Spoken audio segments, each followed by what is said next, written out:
Welcome to the Manuchehri podcast.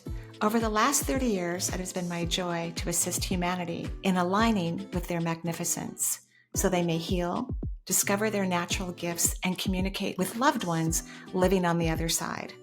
May you also experience delight while we dance in the powerful, intuitive world of energy. Let's get going. Welcome, everyone, to Where Energy Meets the Divine. I'm your host, Manuchehri. Before we go to the phone lines, so I think most everyone who listens to this podcast knows that if you go to my website, energyintuitive.com or mariemanuchehri.com, click the podcast page and there's instructions on how you can leave a question. It'll be an audio question and then I'll play it here on the show and answer it for you. Eventually, a lot of people like to leave questions. So just be aware that it's, you're not going to leave the question and I'm not going to answer it the following week. We're not doing, I do 2 podcasts a week and we still have plenty of questions, which actually makes me happy. But thank you. And there's a free self-hypnosis when you leave a question. So before we do that, I want to talk about 2 things. One, learning to fall in love with things that you don't think are lovable is extremely powerful. It's the true vibration of the heart chakra, which is universal love. And universal love means that we find beauty in all things. So perhaps we can just keep it to the topic of health and healing and medicine. A lot of people have their own ideas about which form of medicine is the best for them and their body. And they could be completely accurate about it. But if you've had a health issue for a while and you've been seeking out a certain type of healing and it's not working, you need to reevaluate it. So there are some people who will only choose what I call is conventional medicine because it's much younger than holistic or what is the true traditional medicine. So that's their choice, their preference. And yet I run into people all the time who haven't gotten better. Their symptoms haven't gone away. They still have health issues or they need to be on multiple pharmacology medications in order to feel okay. Not that that's a bad thing. If that's the only way someone's going to feel better, then let's do that, right? Let's do that. But what would be fun is if you have been choosing conventional medicine and you're not getting better, how about trying holistic medicine?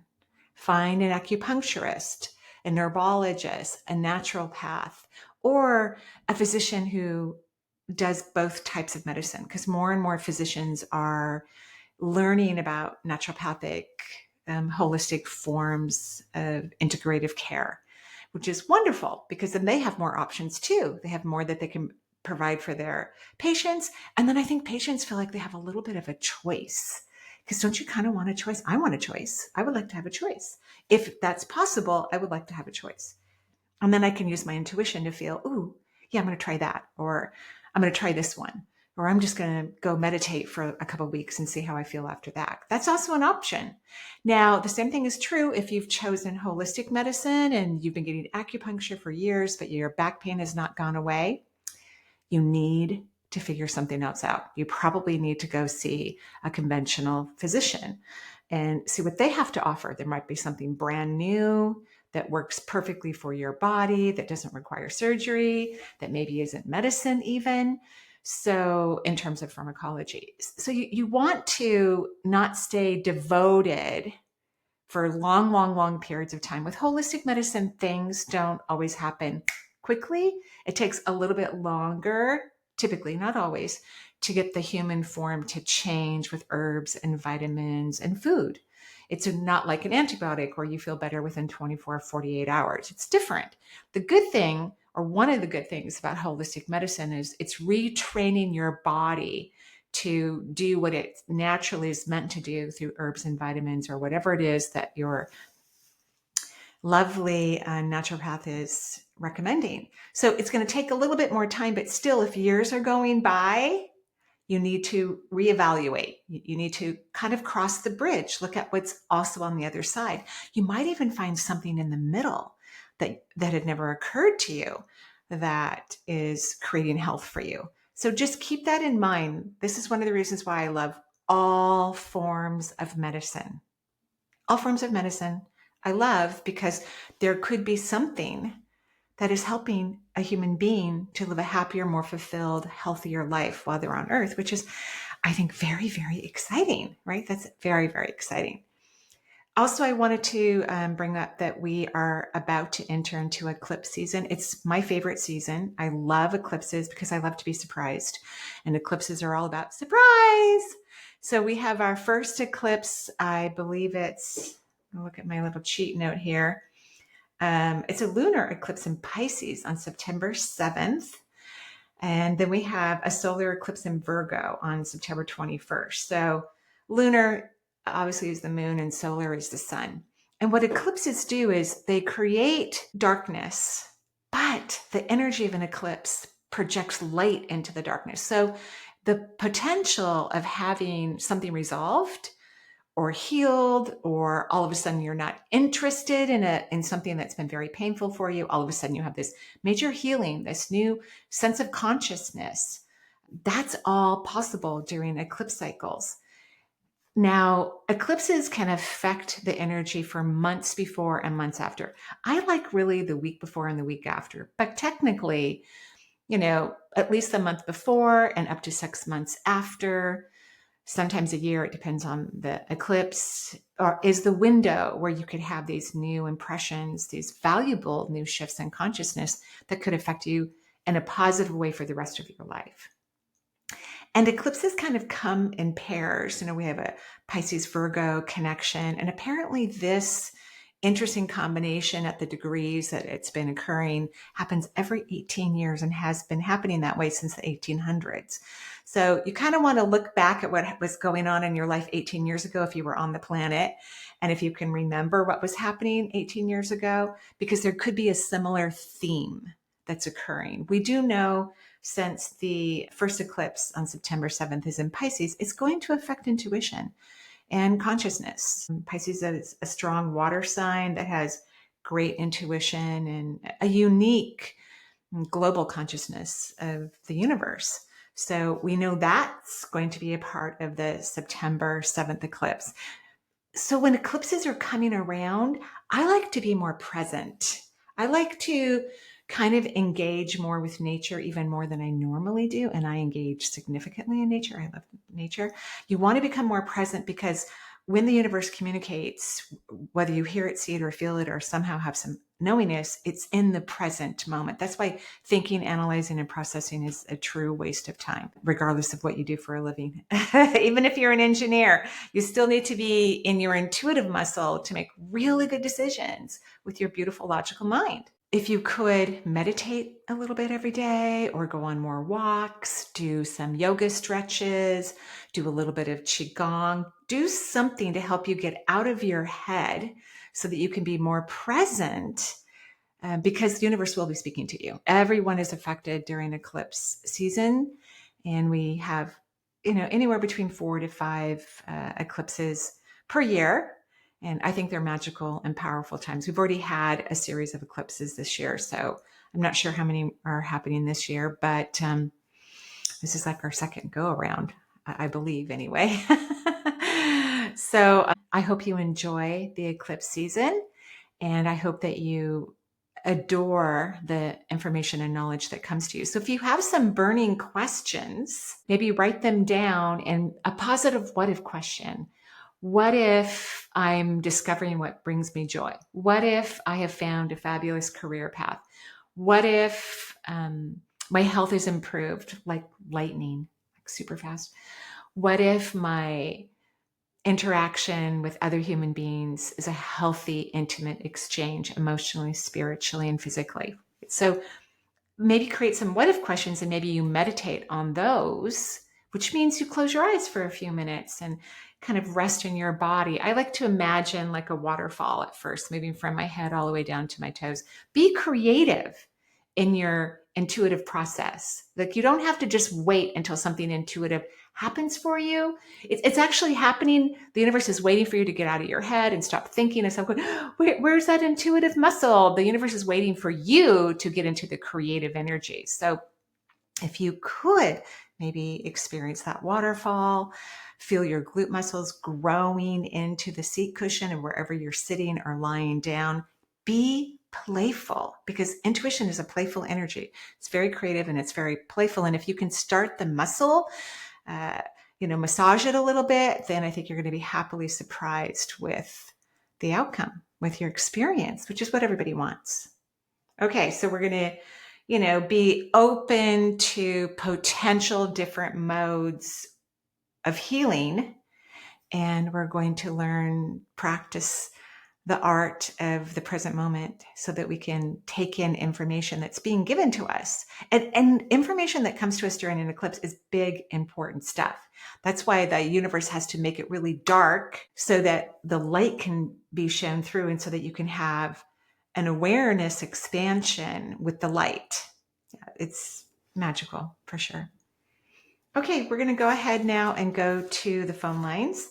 They're really voicemail lines. I call them the phone lines because I did live radio for a long time. So here we go. Hi, my name is Cathy. I come from Massachusetts. I sent a message to you a couple weeks ago, but that was involving me. This time it's for my son. He is just about to be 17 next month. He is Mr. Left Brain all the way. He's an atheist. He doesn't believe in spiritual anything. He thinks I'm going nuts, actually. Erythromelalgia is a condition that he deals with. It's a neurovascular condition that is activated through increase in temperature. So any kind of physical activity, if he's upset, if he's sick and he has a fever. So it's pain that basically feels like his skin is on fire, even though it's between the skin and any tissues underneath there, I believe. I just need to know what I can do for him in a holistic way, because the modern medicine, we're talking gabapentin, right, and a lot of those neurological Western medicines are very, I don't know, some of them have these side effects that are worse than the condition that you're dealing with. And my son is, he's just had a lot of things going on in his life. He is very much in an injured space. He lost his best friend, which was my granddaughter, when he was 8 years old. And he's been, he's been in therapy and everything like that. And for a while there, he couldn't sleep alone. And now he's able to sleep alone, but he now has problems with sleep too. So anything that I can help him with that won't sound like I'm going crazy trying to get him, he thinks I'm going crazy anyway, but anything that is healthy, that even his father, who is an atheist as well, and his partner, all three of them, they live together now, and they're just not in a space where they can go with anything that doesn't have any viable proof that it will work. And I need to have the neurologist on board with it as well. Blue Cross Blue Shield does offer 30% with naturopathic doctors, but it depends on the treatment. Right. So anything you can do to help, I would so appreciate. I love you. I think you're awesome. And thank you for helping all of us in this world. You're very welcome, Cathy. I love you too. I'm sorry that your son is going through this challenge. And it's okay, he's an atheist. Like, there's nothing wrong with that. I know it's because you feel, probably somewhat attacked by family members because your beliefs are expanding and, and they don't understand your belief system. Luckily, naturopathic doctors, which are licensed in Massachusetts since 2016, I believe, because I think currently 23, somewhere in the 20 in the numbers in the 20s, 23, 24, 25 states license naturopathic physicians in the US. So not every state, definitely not a lot in the South, right? We know that for sure.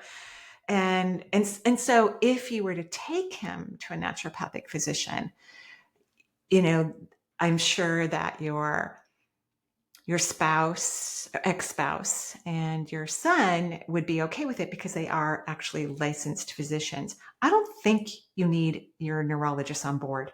I don't believe in that. I don't believe that patients have to wait till their doctors agree with their decided plan of care. I think that's ridiculous, quite frankly. I mean, hopefully we have physicians who will say, of course, do whatever you need to do, because gabapentin, Neurontin, a lot of these drugs. Neurontin was the one that when I would hold it in my hand, I didn't like the way it felt at all. And even when you would look up in the drug book, because when nurses hand out medication, we have to look at the side effects, especially if a patient's taking a drug for the very first time. So we carry, these books around. It might be different in the hospital. It's probably all online now. But we carry these little books around, and Neurontin, it would say in the description that they don't know how or why it works. But they use these drugs that affect the neurological system when people have significant pain, because they can block their receptor sites without narcotics to stop the pain, right? So yeah, Neurontin, I think, is a terrible drug. That's what I think. And so I understand about these side effects. Yeah, they're not desirable. But I think you can get your child to a naturopath, because what a naturopath is going to do that a neurologist won't do. And it's not because they couldn't, it's just they weren't trained. They weren't trained to look at the body at such a finite level into the cellular activity through blood labs. Like when I go to get my annual labs, the phlebotomist who's taking my blood always says, "Are you seeing a naturopath?" Because they're drawing vials of blood with all kinds of requests that are not part of the medical model. But that's how we can find out how someone's unique body is working. So everyone's unique. How their biochemistry works in their body is unique because it's based on our emotions, which then affects our energy, which then affects our tissues, our bone, our blood, our nerves, our organs, right? So everyone's unique. So that's why naturopathic medicine is a great way to go. So please do not wait for your neurologist. And this is your son too. He's not an adult yet. So you get to make decisions about his healthcare too. We don't have to wait till everybody's on board. That's what I think anyway. The other thing to do is it would be great if you start incorporating curious, positive, what if questions about your son's health, because you're stuck, understandably so, in this energy that he's not going to get better, or like, what can we do for him? And it's heartbreaking to you. And it's, of course, I mean, how could it not be? But you're in a low vibration about it. I'm sure everybody is, because it's a challenge. It's difficult. Even modern medicine doesn't understand this disease process very well. And I just think there's a whole lot to learn about it from a holistic approach. So what if my son is happy? That's all you have to say. In a curious way. You don't even have to say it out loud, in your mind, first thing in the morning, in the afternoon, maybe in the evening, for several minutes. What if my son is happy? And just kind of what you're doing is you're opening up this space so that energy can flow in that could positively affect him. And it's through changing our belief systems that we begin to introduce potential for change, permanent change. What if my son is happy? Because we know if he's happy, he's feeling better. We know that he has more freedom in his body, that his body is responding differently to stimuli. That, like, I love all forms of medicine, but I don't believe that medical diagnoses need to be limited. I think they can morph and change and not be what modern medicine has decided it will be. If we can change our thought patterns about it, our belief system and our energy, work on our emotions, I think anything can change. So that's your what if question. What if my son is happy? And I want you to just be curious about it, not analyze it, not process it like, oh, this has to happen for him to be happy. None of that. Just be curious about it. You're going to start expanding energy for you, for him. He's connected to you. He's going to feel it. It could change his life. And then, consider a naturopathic physician. I would take time finding a naturopath. I like to find one where either someone I really trust who knows a lot about holistic medicine. They don't have to be a naturopathic doctor, but like in our family, we were all raised to believe in holistic medicine. So my kids have a pretty good radar when they find a good practitioner. And the current naturopath, my general naturopath, one of my children brought her name to my attention. So kind of look around, take your time a little bit. You don't have to rush. I think it would be even better if we could get your energy to shift about your son and his own personal joy and his own personal happiness. He does not have to stop being an atheist. That doesn't matter, really. And he's young. He's going to have all kinds of thought processes. He's going to meet tons of different people in his lifetime and begin to explore his belief system. So that's what I think. And you want a naturopath. I believe this is a good indicator of someone that you could work with for years, who's comfortable with modern medicine, who would happily have a conversation with any of your MDs, even if your MDs don't want to have a conversation with them, which is fine, right? Like when you're taught a certain way, sometimes that can be a limitation, right? Even some naturopathic doctors don't embrace modern medicine, which I think we need to embrace each other so that we can work together and help each other and learn from each other. Yeah, that's what I think. So, someone that's been mentioned several times, it doesn't come from a fear perception. I don't like to work with anyone who is helping me, whether it's putting a roof on my house or cleaning my pavement or helping me with my body, who comes from a fear belief system.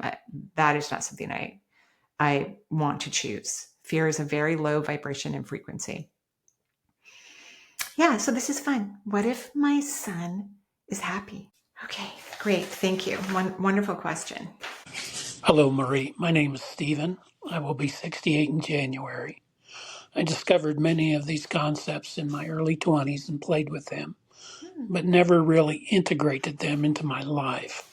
Maybe that's why I kept having a recurring dream that it was exam time and I'd never gone to class or studied for the subject. Cute. I have a science degree in chemistry. I've job Nice. topped most of my life, never really passionate about the jobs, and recently left one that I dreaded going into every day. Oh, well, At congrats. one point, I studied acupuncture, but Mm, wasn't able to sustain a practice. mm, I would like to find a job I am passionate about. I have always had an interest in alternative healing, hence acupuncture, channeling, psychic abilities, yeah, yoga and meditation, yeah, although my practices have been sporadic most of my life. I also would like to travel to a lot of yeah, countries. yeah. Feel like I missed my calling. When I was a child, I liked being in nature and anything to do with animals. Any insights you would have for me would be much appreciated. Thank you very much for your podcast. You're very welcome, Stephen, and I'm glad you're not working in the job that you don't want to get up and roll out of bed to go to. That's better for your body. I don't think you miss your calling. One of the things that a lot of humans like who start to, walk the path of awareness, spirituality, whatever word we want to use or phrase, they like people who've had mainstream careers. They do. It makes them feel safe. They believe, oh, this is a person who's well educated or has had a lot of practice in their field of whatever, right? And they like it. They like it. I mean, one of the things that people like about what I do is that I was a nurse. Makes them happy. Luckily, being a nurse made me happy until it didn't. And then this makes me most happy. And one of the things about spirituality is that science consistently proves that spirituality is real. So they go hand in hand together. They do. I think you need to get teaching. I'll talk about the acupuncture thing in just a minute in terms of not being able to sustain a practice, because that's really all about self-worth. If you're going to make a practice where you're doing care for people and they're going to pay you money, you have to have a positive perception of self-worth in order to keep the practice flowing and let it feed you, because that's part of its job, is to feed you monetary wealth so that you can go buy the groceries you want and take the vacations that you want and pay for your world, right? But I think teaching, and I don't know yet what topic, but I think teaching would be perfect for you, because you could do a workshop or a retreat in Singapore and then spend a month traveling and then come back home and then teach one someplace else. I think that would be a perfect win-win for you. So now what we have to figure out, I mean, and of course you don't have to like any of my ideas. So you did not miss your calling. I just want you to know that. I truly do. So just let's, move forward in a positive way about that. What I think would be fun, but you're going to have to practice joy a little bit because your energy is low.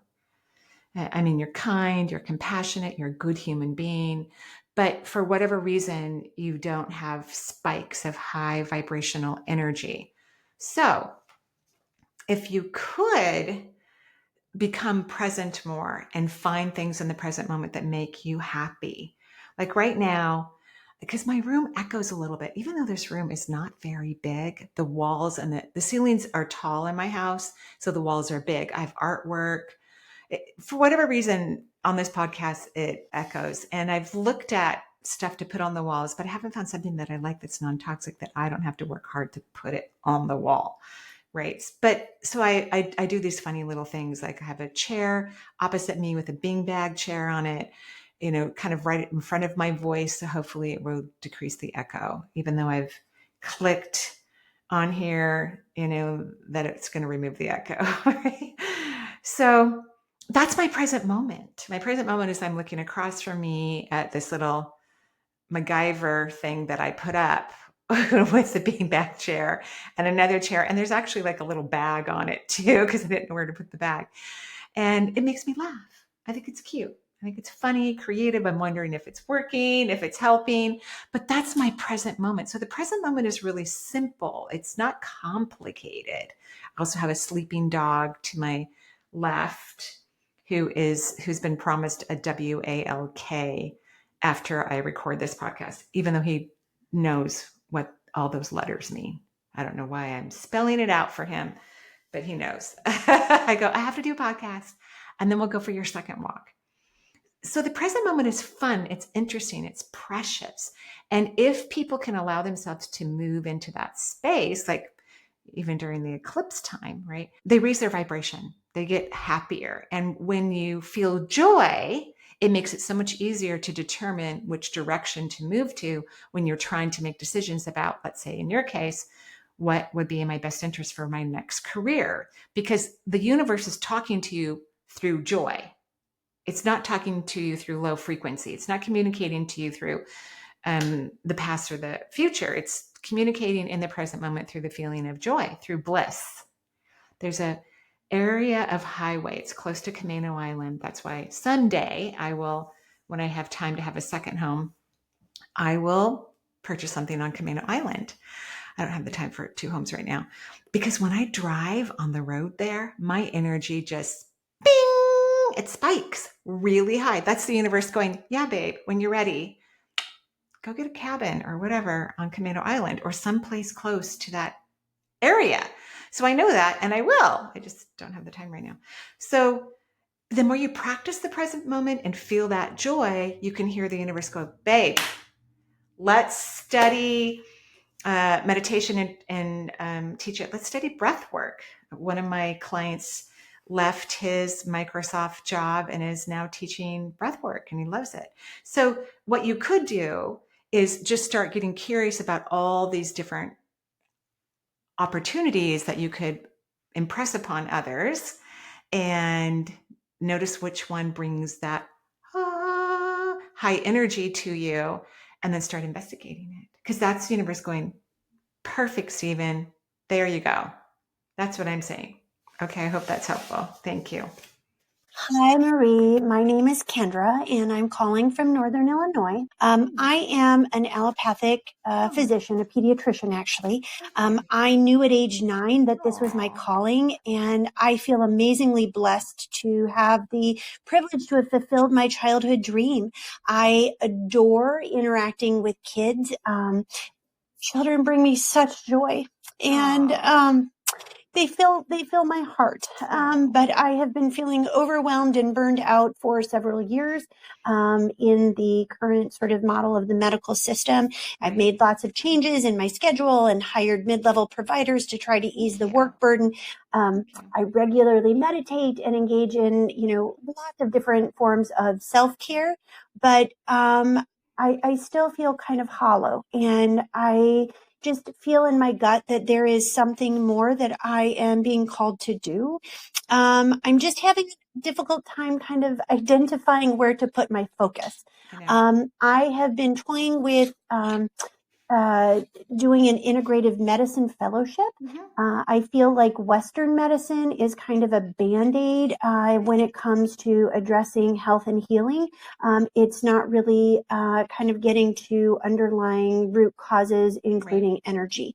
So I'm just wondering if that is the right path for me, or if there is something else that you can see that might be a better fit for my talents and my skills. Any insights or suggestions that you might be able to offer would be super helpful. And thanks for sharing your light. You are a beautiful soul. Thank you so much. You're welcome. And thank you for loving all of your patients so deeply and the work you've been doing for years. Thank you. Thank you, thank you, thank you. So I think the integrative medicine fellowship would be lovely. I don't know how long it's going to take. I just don't want you to spend 4 years, in a process like that, because the reason why I think it would be fun, especially if you need to have your mind somewhat entertained, I think it would be fun for you to start writing books for children and for young adults, and also learn hypnotherapy. Because I think you really want to move into a spiritual practice for kids. Now, if you still want to work in medicine as well, then of course the allopathic or the integrative medicine fellowship would be lovely. I don't know if that's just pediatric related or it's just general, and then they give you the pediatric dosages or procedures as well. I don't know. But what lit up for me was you writing books for children. Could even be about health, spirituality, and young adult. You could write even deeper, more fantasy type books for young adults, and then study hypnotherapy. I think that could be a great way, because kids heal faster. In energy medicine, they heal faster. Typically for me, when I work with a child, I work with them for about 30 minutes, and then the rest of the time I work with their parents, because I really need their parents to change their belief system, because that will bleed into their children's energy system. That's one of the things that works for me. So kids heal fast. And can you imagine if you were taking a child through hypnotherapy, where they're changing their subconscious beliefs, which then are rapidly changing their energy, and then their cellular membranes are shifting and their tissues. I mean, oh my goodness. So you could even just start studying hypnotherapy, right? And then maybe take that integrative medicine fellowship too. I don't know how long it is. I just don't want you to be in it for a long period of time.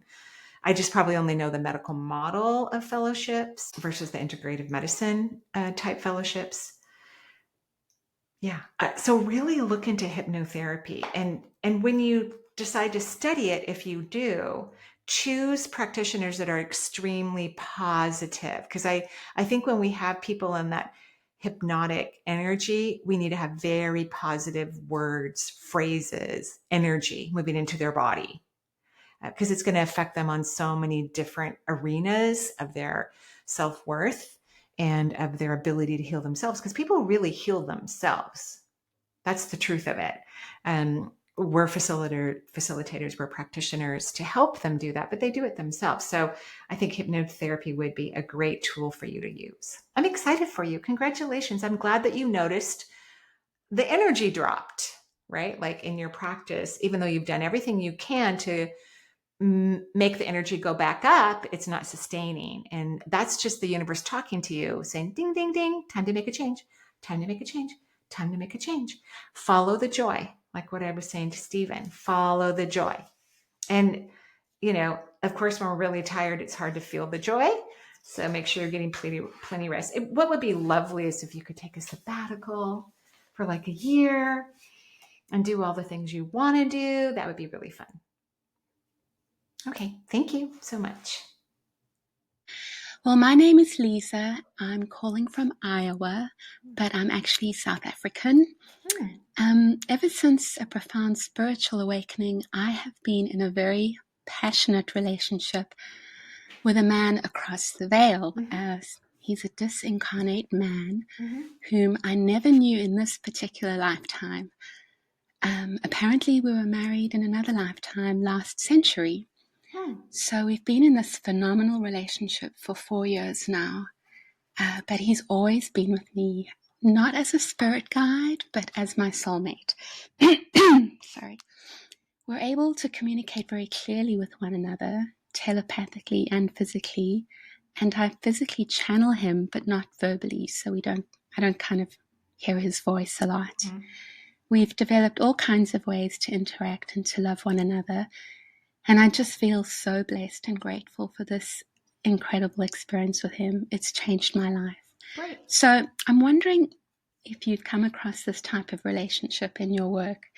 It's known as a trans or interdimensional relationship. Right. And it seems like they're becoming more and more common between a partner here on this earthly plane and the other who has crossed over. And mostly I'd like to know if you can sense my soulmate at all, and if you could give me any information about him from your perspective. I would really appreciate it. I'm so keen to get someone else's perspective on what he might be like. Obviously, I haven't told many people at all about this. He knows I'm contacting you, and he says he's very open to this question to you. So once again, thank you so much for taking this question. And all the best. Many blessings. Thank you, Liza. I haven't seen that many people that have romantic connections in this trans multidimensional, relationship. I can tell you that all the psychics I know who are professional and intuitives who love their work and enjoy it deeply could tell you without the romance that they have deep relationships with the multisensory world. Very, very deep, very fulfilling, very intimate, minus romance relationships. What he said, I sensed him right away. And of course, beings on the other side know about our future long before we do. So he knew you were going to contact me long before you knew you were going to contact me. So he says that, first I'm going to say what I'm going to say. You have many soulmates, many people that we could have partnerships and relationships with. You may have chosen to have multiple lifetimes with this person, but we have many beings that we can have deep, intimate bonds with. And I'm talking about romantically as well. So he says, and this is the interesting part, because even people who have a strong connection to the other side will often choose that over having relationships in the physical realm because it's so fulfilling, it's so deep, it's so powerful, it's accurate, and they can maintain those relationships. But ultimately, when we choose human form, one of the things we're learning to do is to trust our ability to have intimacy emotionally and otherwise with other people in a body. So that's what he says. He said, you are too afraid to have human communication and intimacy, and that he hopes you can learn to have a relationship or many relationships that are human bound, right? Like they all don't have to be romantic, but he would love it. So he's helping you to get into that vibration and that feeling, but he wants you to ultimately have relationships with people in the physical form, which you don't want to. And that's why this has been so great, and it's transformed you because it's given you confidence and love and all the things that you were seeking, but he's not in human form. And there are, again, many people we can have profound, fulfilling relationships with. There's 8 billion human souls on Earth right now, probably more than that. So this is not uncommon. It's just, unfortunately, not a lot of people allow themselves to have a deep connection with the divine. Again, I haven't heard of many romantic ones, probably because a lot of people are afraid when they start to feel romantic energy to something that's on the other side. But certainly I know many people, myself included, who have great bonds with beings who live in the non-physical realm that they feel are more impactful than most of their physical bonds. And the universe has always told me and others that they need to work on creating these same types of energetic bonds while they are living in the physical world. They're working on trust. They're working on believing in themselves. They're working on vulnerability, which is a true essence of power, to become vulnerable. Yeah, the true essence of power. Fascinating, right? So that's what I think about that. And I'm glad it's fun for you. And I'm glad you're having a lovely time. Okay. Yeah, I hope that's helpful. I truly do. Great question. Really interesting. Thank you. Hey, Marie. My name's Deb. I'm a doctor and I've practiced for over 30 years. Wow.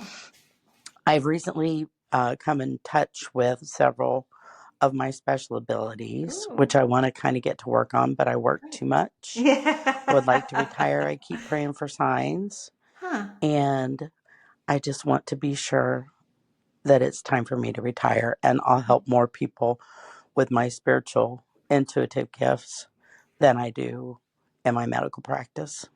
Thank you. Have a great day. Bye. Thank you, Deb. Well, I mean, you can retire whenever you want to, but for whatever reason, you're feeling this concern because we live a long time. I can't tell you how many clients, when I said you need to retire, and they go, well, how long do you think I'm going to live? Like when I say you're going to live a long time, they're not like, yay. They're like, oh, and I can't swear on YouTube, but they swear, Yeah. So I don't know if that's part of your concern, but that's what it feels like to me. So we need to work on, of course, your receptivity to feel that you're valuable, that you're worthy, you're deserving, that the universe will always have your back. And also my formula, my spirit guides taught me the formula about determining what really makes you happy when you think of it, so that your energy can be elevated when you engage with wealth. So I think you like color, by the way. I do. You probably also like blood. As a nurse, I like body fluids. I just do. I think they're cool and interesting. I don't care if they stink. I think they're fabulous, right? I just like them. So if you could think about color and even sunshine, almost like blinding sun, before you grab a debit card, any type of card, your checkbook, before you gather financial mail, before you put your password into your computer, blinding light from the sun really gets you going, which is fascinating. Before you put your password, I think I said that, into the computer and do online banking, you need to think about blinding sunlight so that you can raise your vibration. Because wealth itself, which is an energy, because everything is energy, it's a high vibrational energy. I'll say this again. Wealth, the vibration and frequency of wealth, is a high vibrational energy. And what happens to most people around the world is, as they engage with wealth, they lower their energy. So when you lower your energy, when you're engaging with wealth, you reduce the amount of your ability to have wealth in your life. It's just a scientific, proven quantum physics fact. So if you can think about something, so you're managing your minds, you're not lowering your vibration, you think of something unrelated that's simple, fun, but makes your energy the whole time you're engaged. So you might have to think about it, do some communication, think about it again. And this is a lifelong experience. It's not something we just do for a short period of time. We do it forever and ever and ever. So you can retire whenever you want to. As soon as you feel good about it, of course, you're going to help many, many more people with your spiritual gifts. I'm actually very excited for you. Here's what I would do. I think you should start talking to your patients about some of your experiences, the ones that you feel the safest with, the ones who you think would benefit from this movement that you're having into the way you want to relate to and connect with people. That's what I think would be perfect for you, because I think you're going to be delighted when you see their eyes pop open in delight. You see their energy increase, that you see that they're kind of excited about it. I think that's going to give you more confidence, because that's what you're working on too, is confidence to have a different way to experience the world, which is normal. When people evolve, they experience the world differently. They have a completely different interaction with important areas of their life. So you're on the right track. You're moving forward. I can't tell you how long you're going to live and how many resources you need to have. What's more important is that you feel free to retire whenever you want to. So that means you have to change your vibration with wealth and change your self-worth, fall madly in love with yourself. That could be your what if question. What if I am falling madly in love with me and my career path is magnificent? And say that for several minutes, 3 to 4 times a day. What if I'm easily falling in love with myself and my career path, my new career path is magnificent? I think that'll work. I want to thank everyone for listening to the podcast today. And believe me, Deb, your patients will be thrilled. So I think you just need a little bit of validation there. But thank you, everyone, for listening to this podcast. This is Sunday evening, the 17th. This will be up tomorrow morning. And get ready for the eclipses. Get present, get happy, and let's get going. Have a beautiful day. Bye-bye, everyone.